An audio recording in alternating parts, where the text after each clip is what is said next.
Hello students, मैं हूँ अभिषेक। आज हम स्टार्ट करेंगे company law.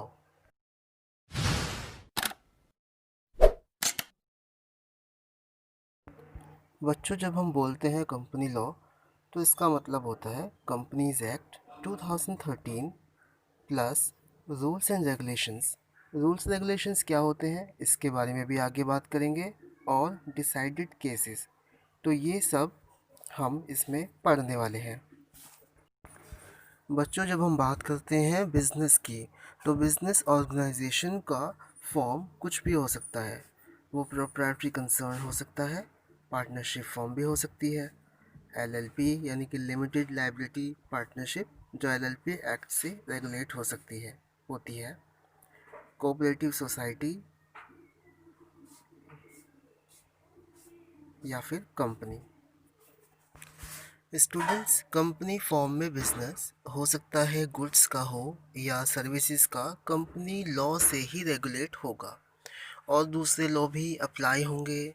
For example, ICICI bank company form में है, इसलिए कंपनी लॉ तो लगेगा ही, साथ ही बैंकिंग बिजनेस होने की वजह से बैंकिंग लॉ भी लगेगा। इससे पहले कि हम कंपनी का मतलब जानें, कंपनी एक्ट के बारे में पढ़ें, उससे पहले स्टूडेंट थोड़ी बेसिक बातें आपको पता होनी चाहिए लॉ के बारे में। हमारे देश में लॉ कौन बना सकता है और किन किन मैटर्स पर लॉ बन सकता है। बच्चों, इससे आपकी अंडरस्टैंडिंग अच्छी हो जाएगी। लॉ लेजिस्लेचर के द्वारा बनाया जाता है। इंडिया में लेजिस्लेचर दो तरह के हैं बच्चों, सेंट्रल लेजिस्लेचर और स्टेट लेजिस्लेचर। सेंट्रल लेजिस्लेचर का मतलब है पार्लियामेंट। पार्लियामेंट के दो हाउस होते हैं, लोकसभा और राज्यसभा। बच्चों, दोनों सदन यानी कि लोकसभा और राज्यसभा के मेंबर्स को एमपी यानी कि मेंबर ऑफ पार्लियामेंट कहते हैं।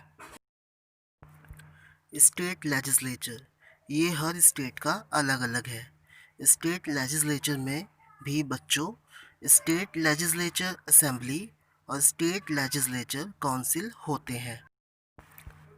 बहुत से स्टेट ऐसे भी हैं जिनके स्टेट लेजिस्लेचर में एक ही बॉडी है, state legislature assembly. For example, Delhi में ऐसा ही है।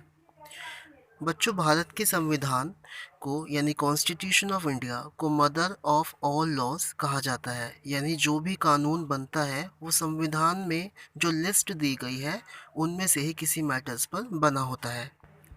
तीन लिस्ट दी गई हैं यहाँ पर, union list, state list, concurrent list.